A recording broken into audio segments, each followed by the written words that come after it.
When I asked about my daughter's wedding, my son-in-law replied, "We got married yesterday. Only special people. No one to embarrass the family." A week later, he sent me a message. "Send me the rent money?" I answered, "Didn't I tell you? I'm glad to have you here."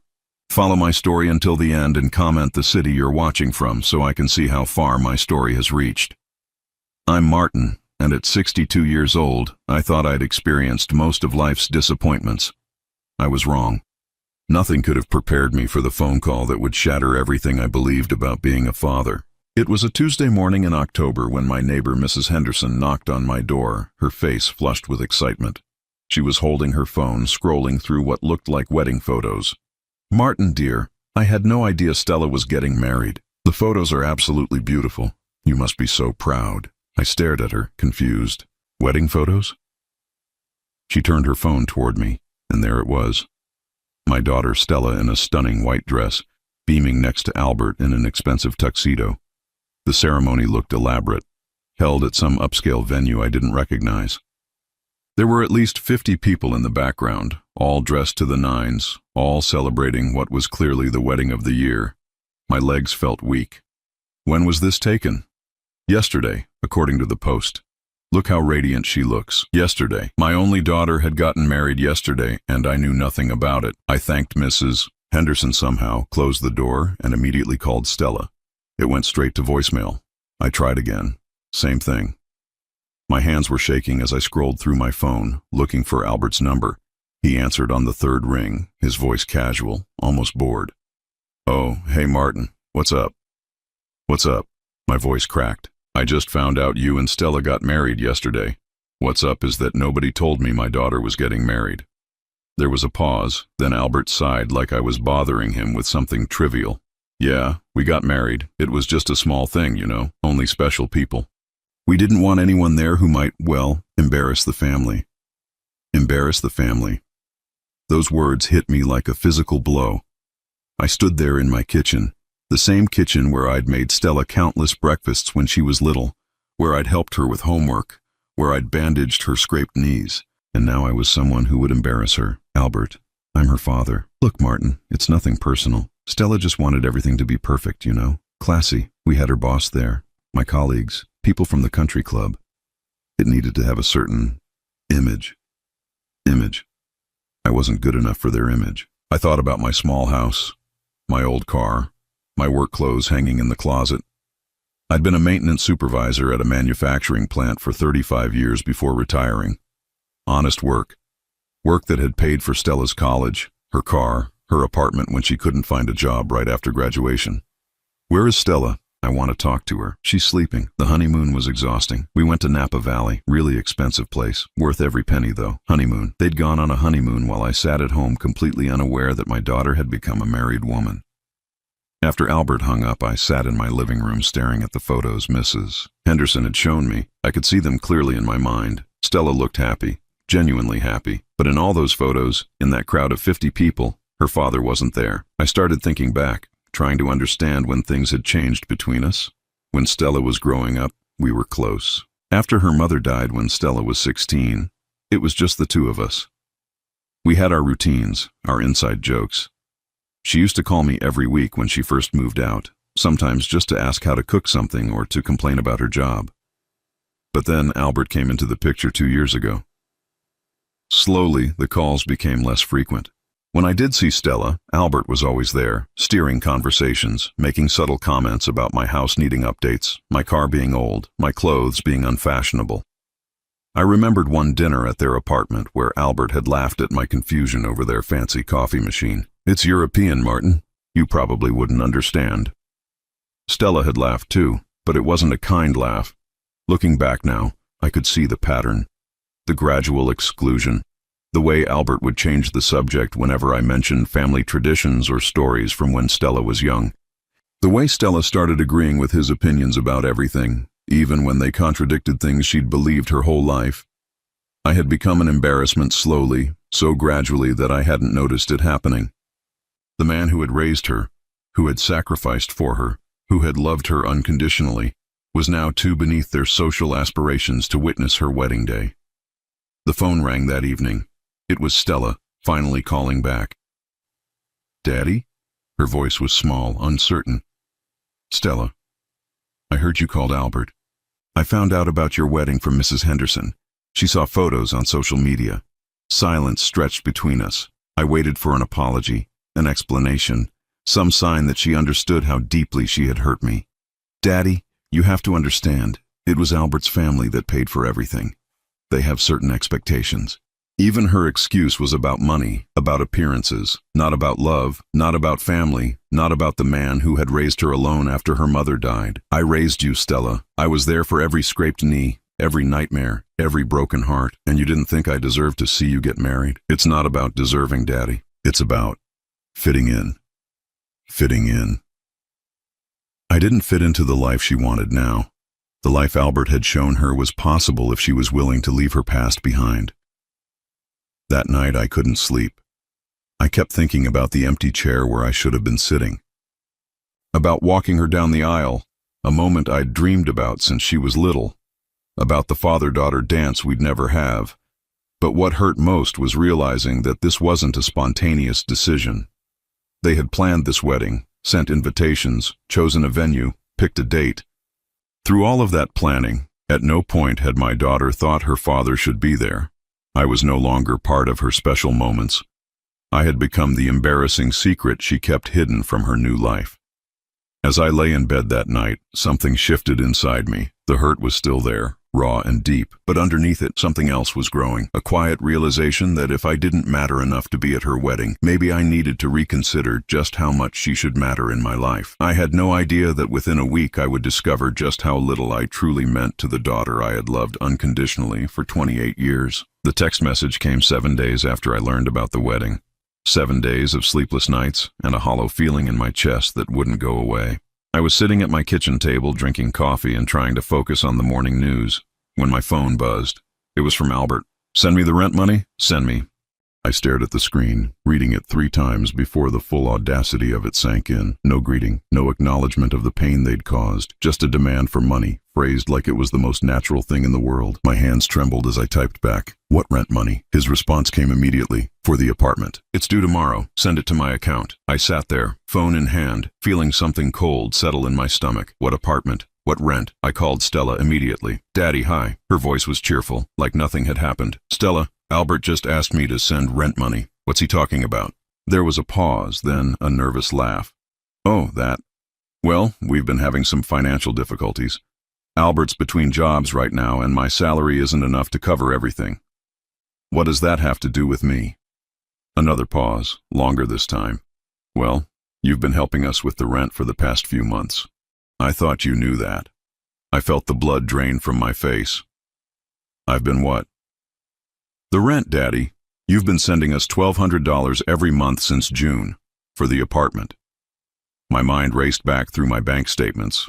There had been withdrawals, yes, $1,200 every month, but Stella had told me those were for something else entirely.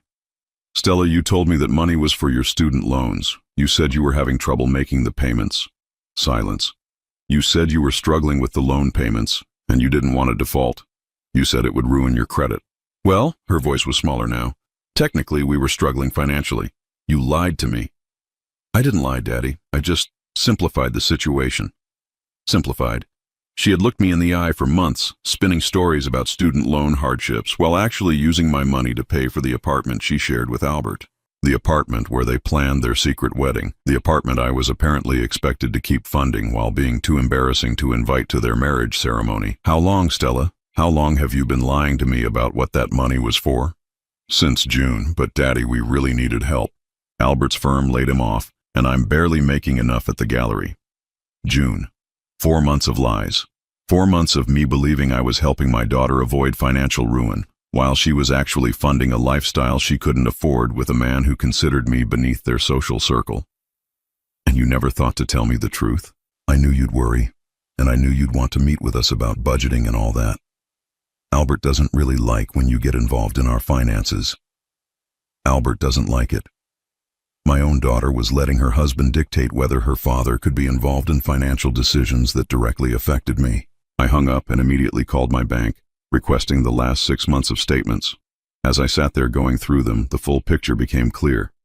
Every month since June, Stella had called with some crisis. The student loans in June, a medical emergency in July that turned out to be Albert's expensive dental work. Car repairs in August that I later learned was actually Albert buying new rims for his BMW. Each time I had transferred the money without question because I trusted my daughter, because I believed she was struggling and needed her father's help, because I loved her enough to sacrifice my own small luxuries to make sure she was okay. But there had been no student loan crisis, no medical emergency, no car trouble, just a young couple living beyond their means and using her father as a personal ATM while keeping him out of their real lives. The phone rang. Albert. Martin, about that rent money, I really need it today. The landlord is being a real pain about late payments. Albert, Stella just told me the truth about what that money has been for. Yeah, well, she shouldn't have. But whatever, the point is we need it. I've got a job interview next week, so this should be the last time. The last time. He said it like I owed him something, like my daughter's lies entitled him to my retirement money. Albert, you didn't think I deserved to know that I was paying your rent? Look, Martin, I don't really have time for drama right now. Just send the money, okay? We'll talk about it later. Drama. Wanting honesty from my own daughter was drama. No. What? I said no. I'm not sending any money. There was a long pause. When Albert spoke again, his voice had changed completely. Gone was the casual dismissiveness. Now he sounded angry. Martin, you can't just cut us off like that. We're family now. Stella's your daughter. You have responsibilities. Responsibilities. To the man who had convinced my daughter I was too embarrassing for their wedding. My responsibility was to raise Stella to be honest and independent. Clearly, I failed at the first part. Jesus, Martin, don't be so dramatic. So we didn't tell you exactly what the money was for. Big deal. The point is, we needed help, and you helped. That's what families do. Is it what families do, Albert? Because in my family, we invite each other to weddings. He hung up. 20 minutes later, Stella called back, crying. Daddy, please don't do this. Albert's really stressed about money, and if we can't pay the rent, we might get evicted. Then maybe you should have thought about that before lying to me for 4 months. I'm sorry, okay? I'm sorry I didn't tell you the truth, but please, we really need this money. Stella, do you have any idea how this makes me feel? You've been taking my money while shutting me out of your life. You got married without telling me, and now you want me to fund the apartment you share with your husband. How does that make sense to you? It's not like that, Daddy. Then explain to me what it is like. Albert says you wouldn't understand our lifestyle, that you'd judge our choices. What choices, Stella? Living beyond your means? Lying to your father? Excluding family from the most important day of your life? You're being mean. Mean. I was being mean for expecting honesty and basic respect from my own daughter. That evening I did something I should have done months ago. I went through every transaction, every lie, every manipulation. The money I'd sent wasn't just for rent. There had been other requests, always framed as emergencies or necessities. $300 for groceries that I later realized was their weekly wine budget. $500 for utilities during a month when I later learned they'd taken a weekend trip to the mountains. $800 for car insurance that coincided perfectly with Albert buying a new sound system for his BMW. In total, over the past 4 months, I had sent them $7,800, money from my retirement savings, money I had planned to use for home repairs, for a small vacation, for the security that comes with having a financial cushion at 62. Instead, I had funded their lifestyle while being deemed unworthy of their honesty or their celebration. As I sat there with the bank statement spread across my kitchen table, I realized something that made my stomach turn. This wasn't just about money. This was about control. They had trained me to be their financial safety net while keeping me emotionally isolated. I was good enough to solve their problems, but not good enough to share their joy. The next morning, Albert sent another text. Martin, seriously, send the money. We'll get evicted. I stared at that message for a long time. Then I typed back 5 words that would change everything. I didn't tell you what. Albert called me 3 times after I sent that cryptic message. I didn't answer. I needed time to think, to process what I was about to discover about my daughter and her husband. What I found out over the next few days would destroy whatever remained of my illusions about the family I thought I knew. It started with Mrs. Henderson again. She knocked on my door that Thursday afternoon, practically bouncing with excitement. "Martin, I hope you don't mind, but I showed my sister Carol the wedding photos. She's been asking about you since she heard Stella got married. She wants to know if you have more pictures from the ceremony." "I don't have any pictures, Mrs. Henderson." Her face fell. "Oh, well, maybe Stella hasn't shared them with you yet. But Martin, I have to say, that venue must have cost a fortune. The Grandview Estate.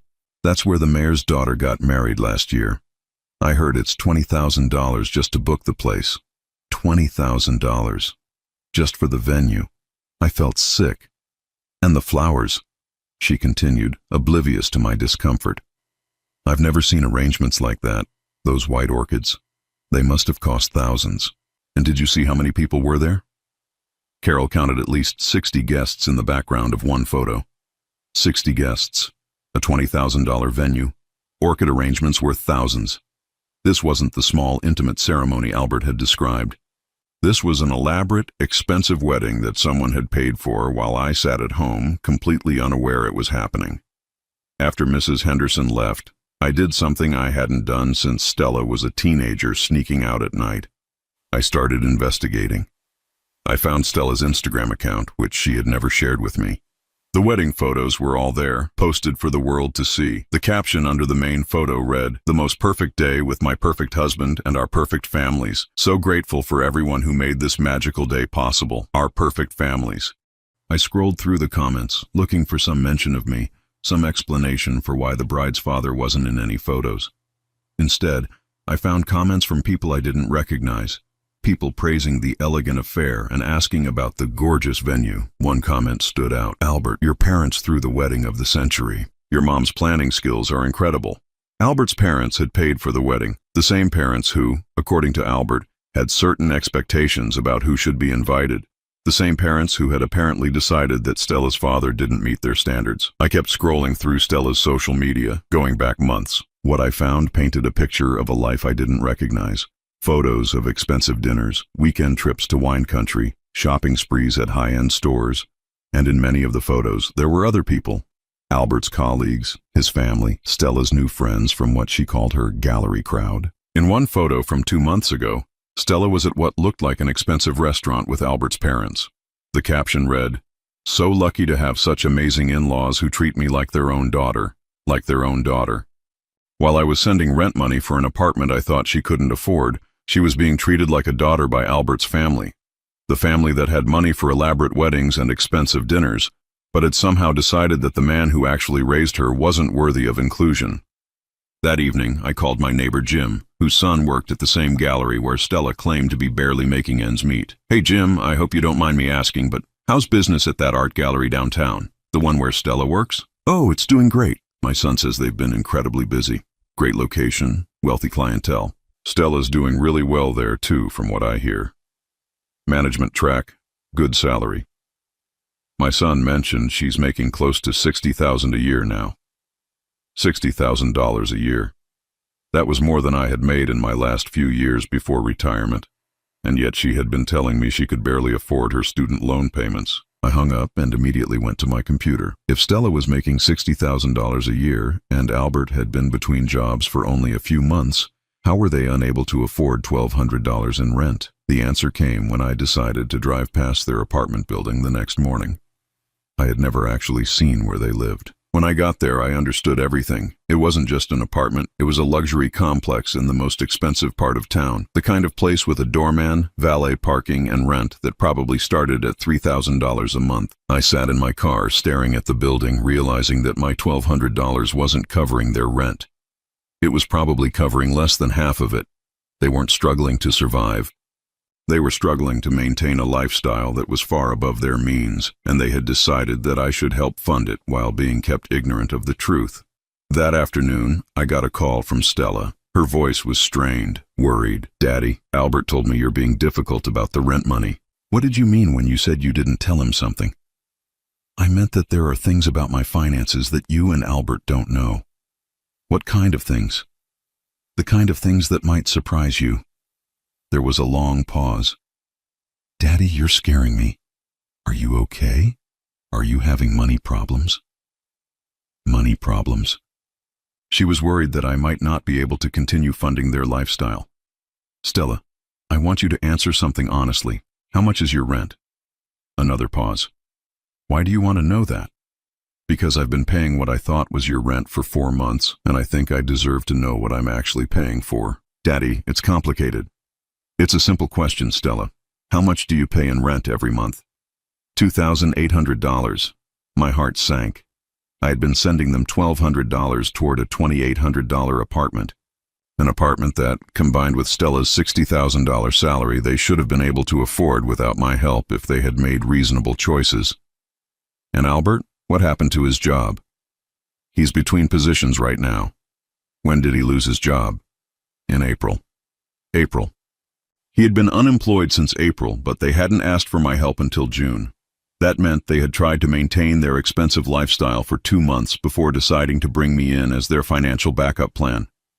Stella, if Albert hasn't worked since April and you make $60,000 a year, why do you need my money? Daddy, $60,000 isn't as much as it sounds like, and Albert has certain expectations about how we should live. Expectations.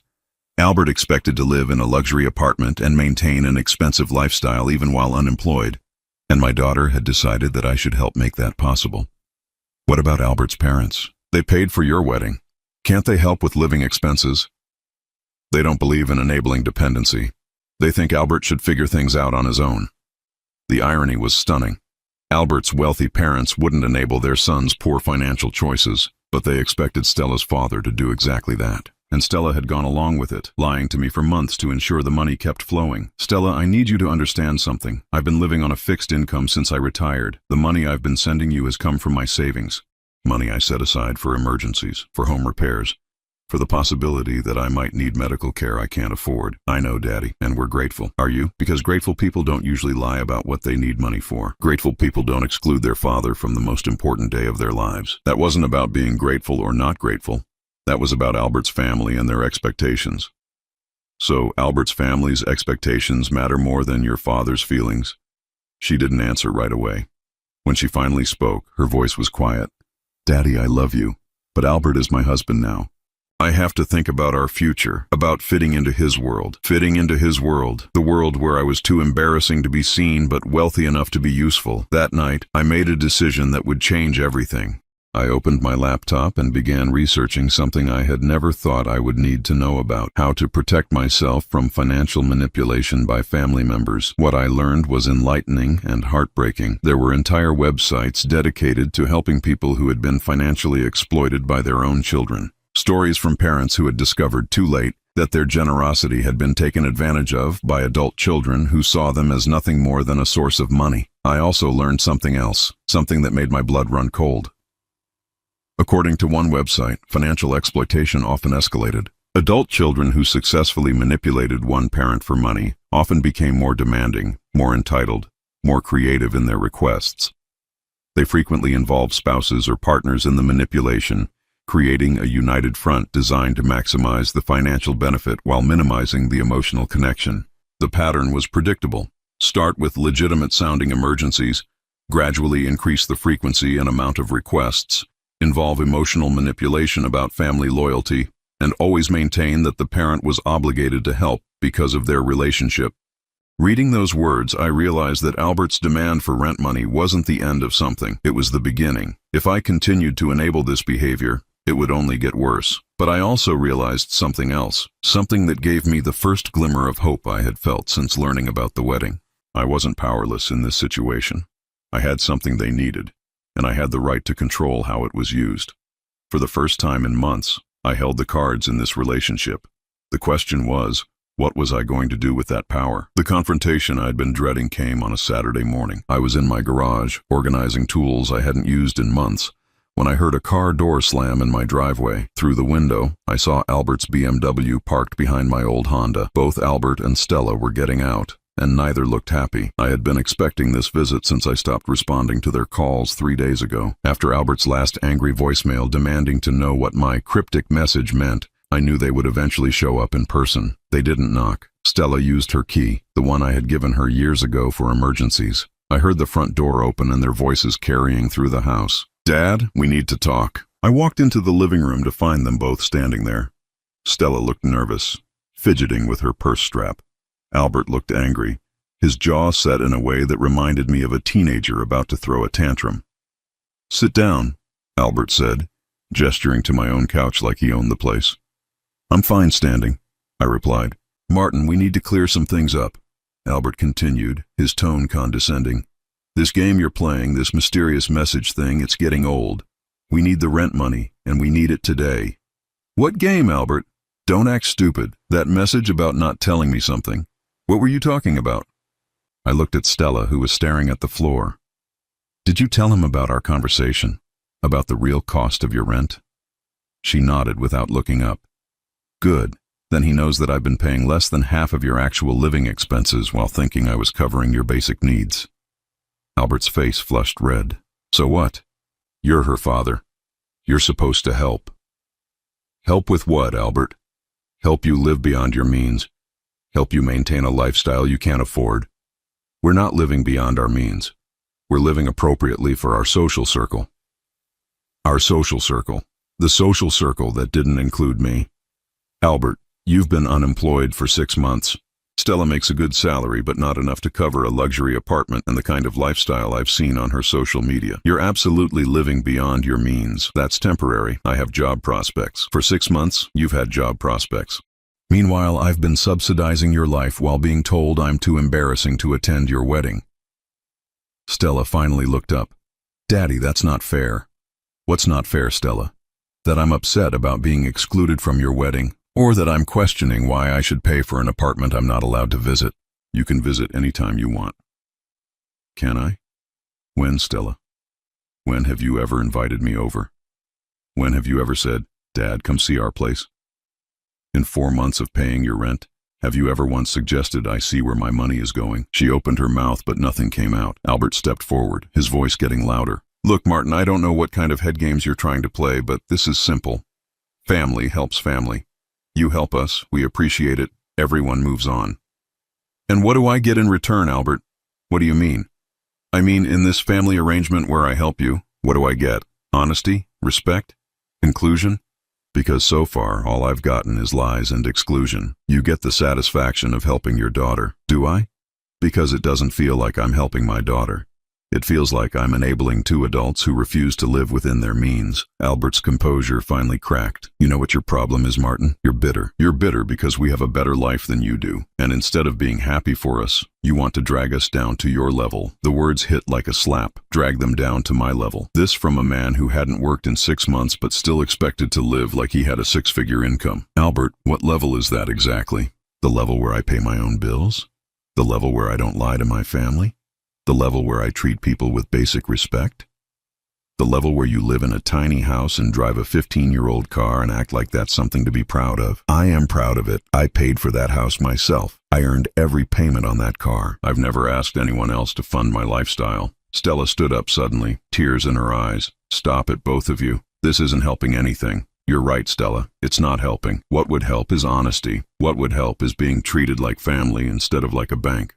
"We do treat you like family, Daddy." "No, you don't. Family members get invited to weddings. Family members get told the truth about why they're being asked for money. Family members get treated with respect." Albert sat down heavily, running his hands through his hair. Fine, Martin. You want the truth? Here's the truth. My parents have money, but they've cut me off because they think I'm irresponsible. Stella's job pays okay, but not enough for the kind of life we want to live. We need help, and you're the only family member who's willing to provide it." Finally, honesty. Brutal, selfish honesty. "So I'm not family, Albert, I'm a resource." "That's not what I said." "That's exactly what you said. Your parents won't enable your poor choices, so you found someone who would. And you found that someone by having my daughter lie to me about what the money was for." Stella was crying now. "Daddy, please, we really do need help. If we get evicted, I don't know what we'll do." "You'll do what every other couple does when they can't afford their lifestyle. You'll find a cheaper place to live." "We can't do that. Albert's job prospects depend on maintaining a certain image." "What job prospects, Stella?" "He's been unemployed for 6 months. Clearly the image isn't working." Albert stood up abruptly. "I don't have to listen to this from someone who doesn't understand how the professional world works." "You're right, Albert. I don't understand how the professional world works. In my world, when you can't afford something, you don't buy it. When you need help, you ask honestly. When someone helps you, you treat them with respect. Your world is small, Martin. Maybe it is, but at least it's honest. They left 20 minutes later, after Albert made several more demands for money and Stella made several more tearful pleas about their desperate situation. I watched them drive away in Albert's BMW, probably heading back to their luxury apartment, and I felt something I hadn't expected. Relief. For months I had been carrying the weight of their financial problems that, I now realized, were entirely self-created.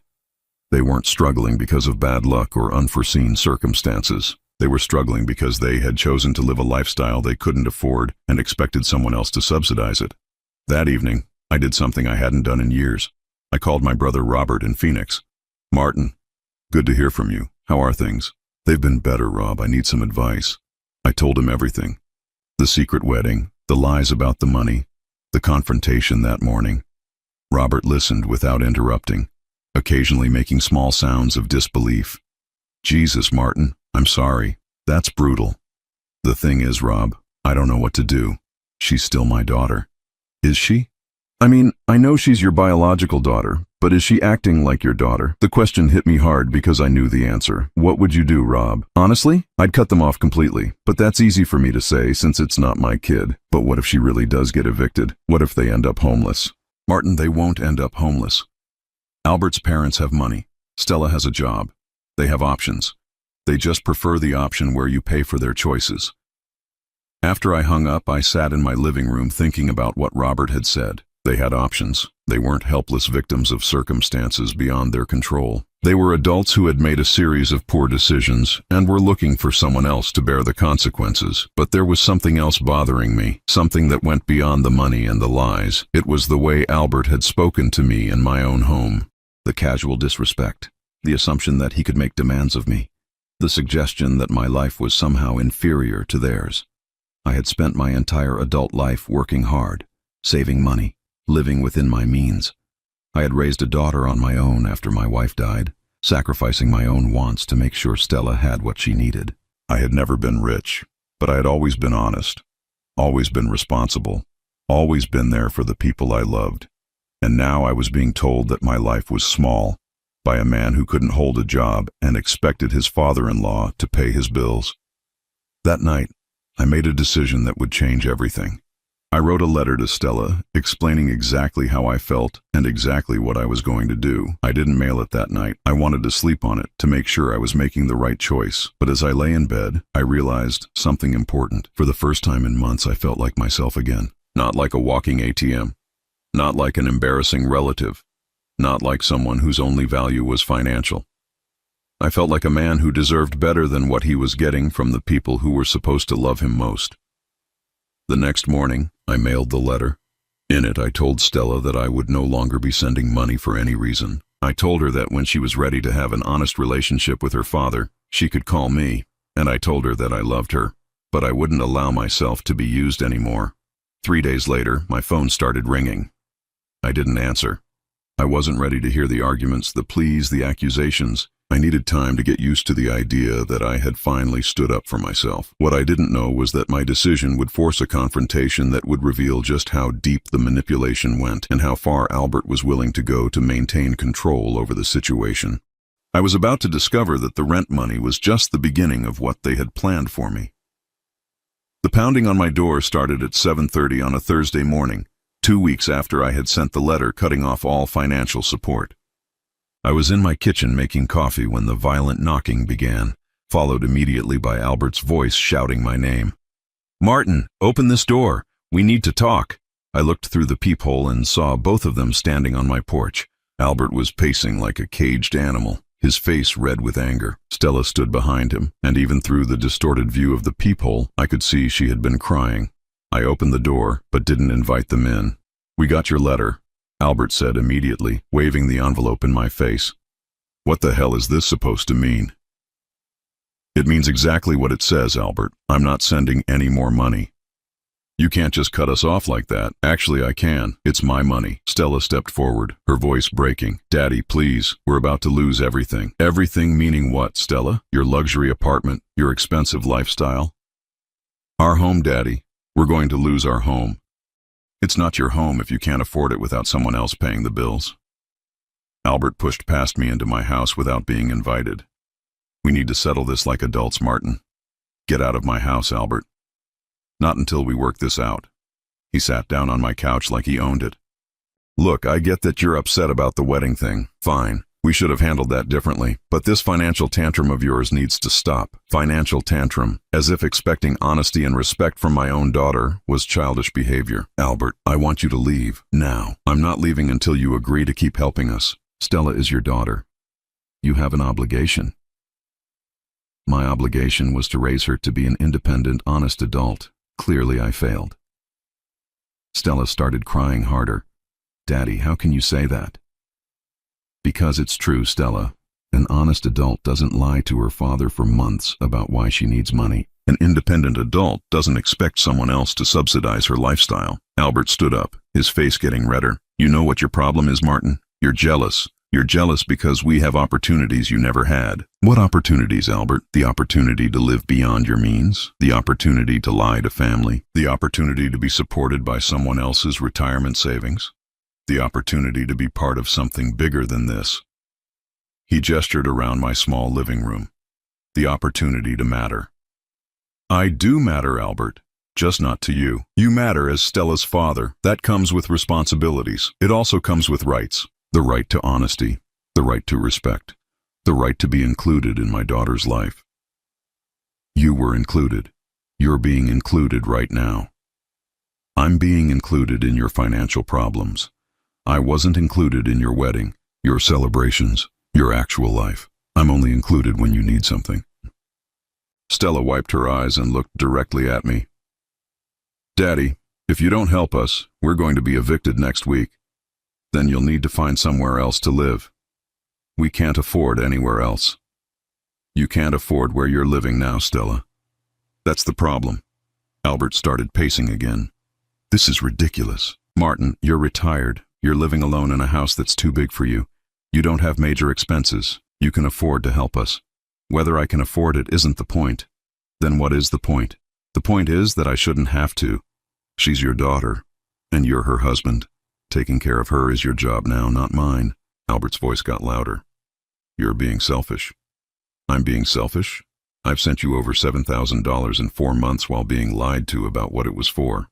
I've been excluded from the most important day of my daughter's life. I've been treated like an embarrassment and an ATM, and I'm the selfish one. You're her father. Fathers help their children. Fathers help their children when they need help. You don't need help, Albert. You need enablement. There's a difference. Stella sat down heavily, putting her head in her hands. I don't understand why you're being so cruel. Cruel? Stella, what's cruel is lying to your father for months. What's cruel is excluding him from your wedding. What's cruel is treating him like he exists only to solve your problems. I never treated you like that. Then explain to me why I haven't been invited to your apartment. Explain why you never call just to talk. Explain why the only time I hear from you is when you need money. She couldn't answer because we both knew the truth. Albert stopped pacing and turned to face me directly. Fine. You want to play hardball? Let's talk about what happens when you get old, Martin. Really old. When you need help with things you can't do anymore. Who do you think is going to take care of you? The threat was barely veiled. Help us now, or don't expect help when you need it. Are you threatening me, Albert? I'm explaining reality. Family relationships are reciprocal. You help us now, we help you later. And if I don't help you now, then you'll find out how lonely it gets when you're old and have no family who cares about you. Stella looked up sharply. Albert, don't say things like that. But Albert wasn't backing down. It's the truth, Stella. He wants to abandon us when we need help. Fine. But he shouldn't expect us to be there when he needs help. I felt something cold settle in my chest. This wasn't just about money anymore. This was about power, about control, about Albert trying to ensure that I would remain their financial resource by threatening to isolate me completely if I didn't comply. Albert, are you saying that my relationship with my daughter depends on whether I continue to pay your bills? I'm saying that relationships require give and take. So far, you've been taking more than you've been giving. What have I been taking? The satisfaction of helping family. The knowledge that you're contributing to our success. Your success? Albert, you've been unemployed for 6 months. You're about to be evicted. What success are you talking about? His face turned purple with rage. You don't understand anything about building a life, do you? You've lived small your whole life. Small house, small job, small ambitions. We're trying to build something bigger. You're trying to build something with other people's money. We're trying to build something that will last. By lying and manipulating people who love you. By doing what we have to do to succeed. I looked at Stella, hoping to see some sign that she disagreed with Albert's approach, some indication that she understood how wrong this all was. Instead, I saw her nodding along with his words. Stella, do you agree with Albert? Do you think lying to me was justified? She was quiet for a long moment. When she finally spoke, her voice was small but clear. I think we did what we had to do to survive. Survive. They had been surviving in a luxury apartment, taking expensive trips, living a lifestyle far above their means, all while telling me they were struggling to pay basic bills. And you think it's right to threaten me with abandonment if I don't continue to fund your lifestyle? Another long pause. I think families should support each other, even when that support is based on lies, even when it's complicated. That was when I knew, really knew. This wasn't a temporary situation brought on by Albert's unemployment. This wasn't a desperate young couple making poor choices under pressure. This was a calculated long-term strategy to use me as their financial safety net while keeping me emotionally isolated. Albert had trained my daughter to see me as a resource rather than as a father. He had convinced her that lying was acceptable if it served their purposes, and he had made it clear that my value to them was entirely dependent on my willingness to continue funding their choices. I want both of you to leave, I said quietly. Martin, we're not done talking, Albert replied. Yes, we are. Get out of my house. You're making a mistake, Albert said as he headed toward the door. A big mistake. Don't come crying to us when you realize what you've thrown away. Stella stopped at the door and turned back to me. Daddy, please, just think about it. We really do need help. What you need, Stella, is to learn how to live within your means. What we need is for you to act like a father. I have been acting like a father. I raised you. I supported you. I loved you unconditionally. But being a father doesn't mean being a permanent ATM. It means being there when your family needs you. I was there, Stella. I was there for 26 years. But you decided I wasn't good enough to be there for your wedding day. She started crying again, but this time I didn't comfort her. I couldn't, because I finally understood that her tears weren't about sadness or regret. They were about frustration that her manipulation wasn't working anymore. After they left, I sat in my living room for a long time, thinking about Albert's threat. The suggestion that my relationship with my daughter was contingent on my financial support. The implication that I would be abandoned in my old age if I didn't continue to enable their poor choices. I realized that Albert had revealed something important. He had shown me that in his mind, and apparently in Stella's mind, I had never been valued for who I was. I had been valued for what I could provide, the father who had raised her, who had sacrificed for her, who had loved her unconditionally, wasn't enough. The only version of me that mattered to them was the version that wrote checks and asked no questions. That evening I did something I had been putting off for weeks. I called a lawyer, not because I wanted to take legal action against them, but because I wanted to protect myself. Albert's threat about my future care had been clear enough. If I was going to be on my own as I aged, I needed to make sure my assets were protected and my wishes were clearly documented. I also needed to make sure that if something happened to me, my money wouldn't automatically go to people who had already proven they couldn't be trusted with it. As I made that call, I realized something that should have made me sad, but actually made me feel relieved. I was finally free to make decisions based on what was best for me, rather than what would keep my daughter and her husband happy. For the first time in months, I was putting myself first, and it felt like the right thing to do. 6 months passed before I heard from them again. 6 months of quiet mornings, peaceful evenings, and the gradual return of my self-respect. I had settled into a routine that felt healthy for the first time in years. Morning walks, coffee with neighbors, working in my garden, reading books I had been meaning to get to for decades. I thought about Stella often, but the sharp pain of her betrayal had faded into something more manageable. A sadness for what we had lost, but also a relief that I was no longer walking on eggshells, waiting for the next financial crisis that would somehow become my responsibility. Then, on a Tuesday in April, my phone rang. It was a number I didn't recognize, but something made me answer. Mr. Holloway, this is Detective Sarah Chen with the County Sheriff's Office. I'm calling about your daughter, Stella Morrison. My heart stopped. Is she okay? Has something happened? She's fine, sir. But I need to ask you some questions about your relationship with her and her husband. What kind of questions? We've received reports of elder financial abuse. Your name came up as a potential victim. Elder financial abuse. The words hung in the air like a diagnosis I hadn't expected. I'm not sure I understand, Detective.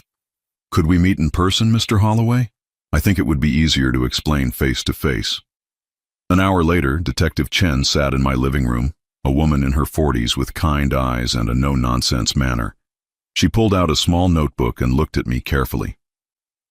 Mr.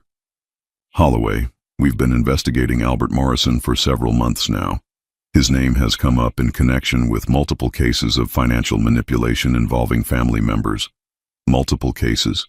His previous girlfriend's grandmother, his ex-wife's father. A pattern of targeting older family members for financial support through manipulation and emotional blackmail. I felt sick. How many people? At least 4 that we know of. The amounts range from $5,000 to over $30,000. In each case, the victims were told elaborate stories about temporary financial hardships, medical emergencies, or business opportunities. $30,000. I had thought my $7,800 was bad enough.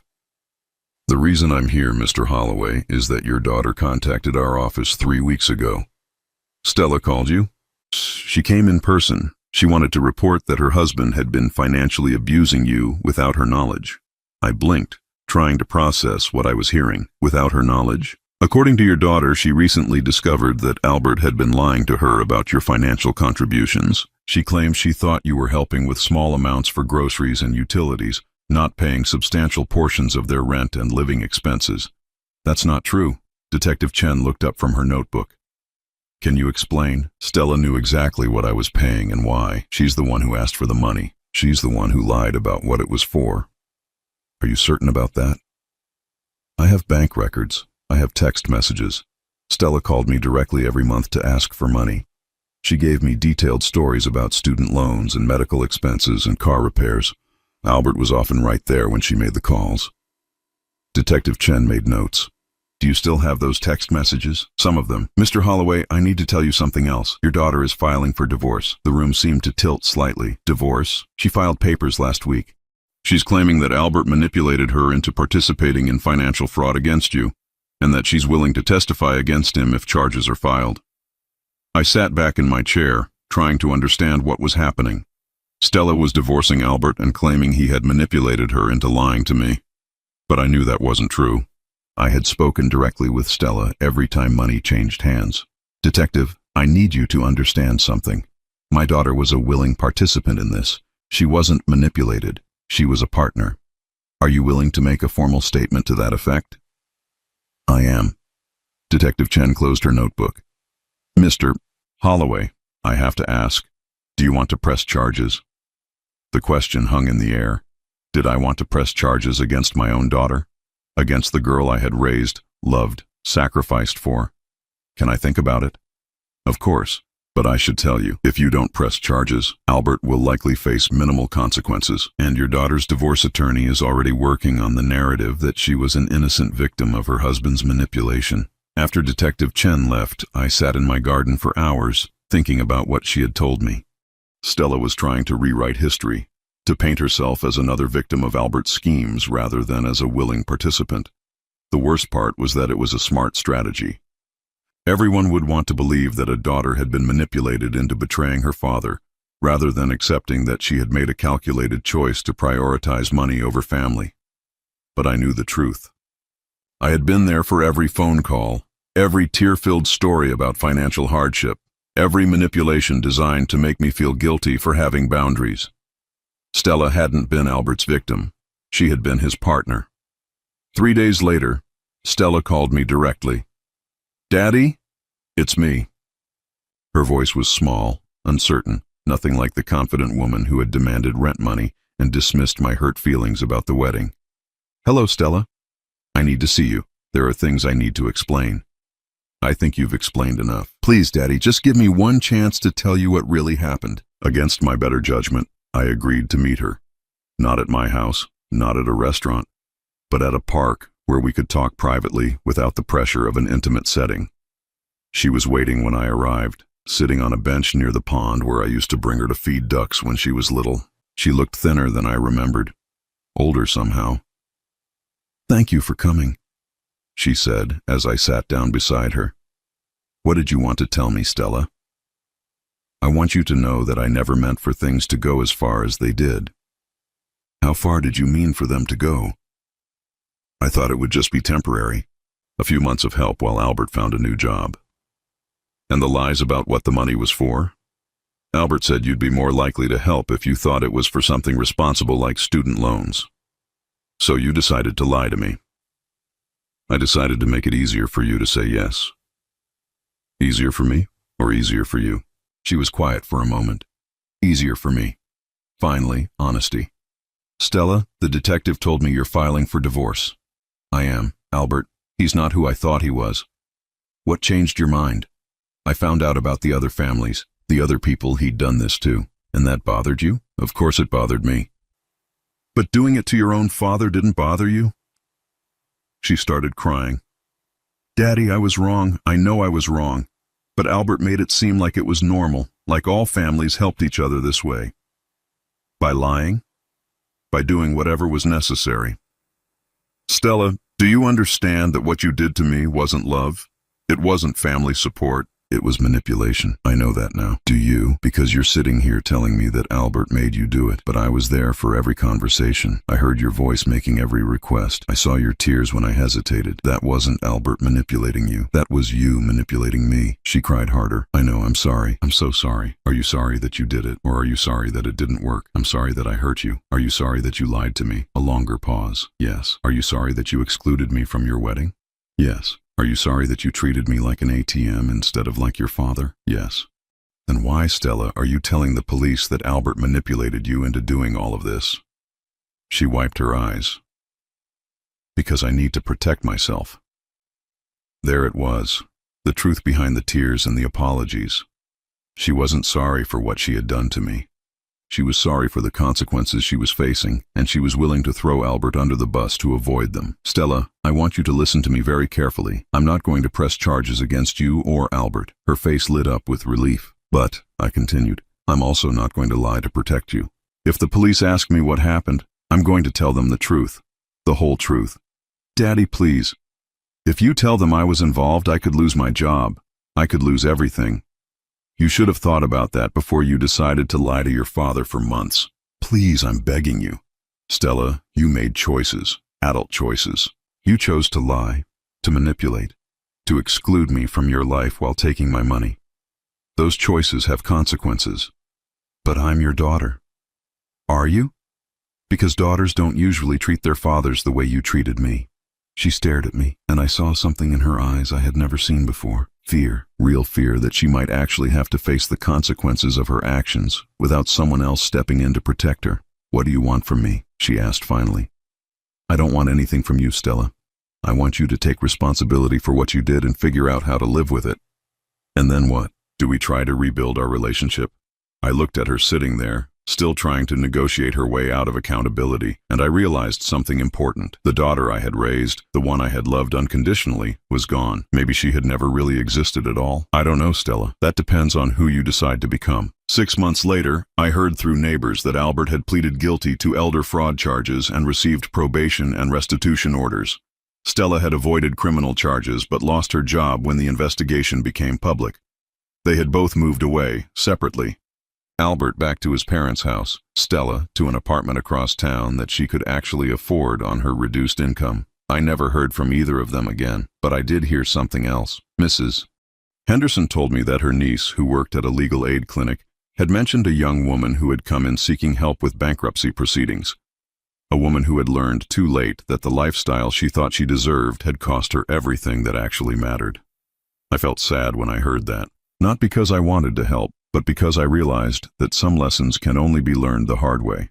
As for me, I found something I hadn't expected: peace. Real peace. The kind that comes from knowing you've stood up for yourself, set appropriate boundaries, and refused to be used by people who should have loved you better. I started volunteering at a senior center, helping other older adults navigate family financial issues. I made new friends, people who valued my company rather than my bank account. I traveled a little, something I hadn't been able to afford when I was funding someone else's lifestyle. Most importantly, I learned that family isn't about blood or obligation. It's about mutual respect, honesty, and genuine care for each other's well-being. I have that now, with the people I've chosen to be my family.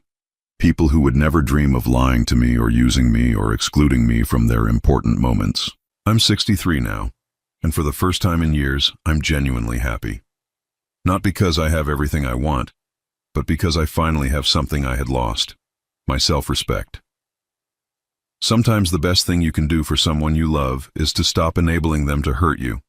Sometimes the kindest thing you can do is to let them face the consequences of their choices. And sometimes the family you build is better than the family you were born into. I learned all of that the hard way, but I learned it.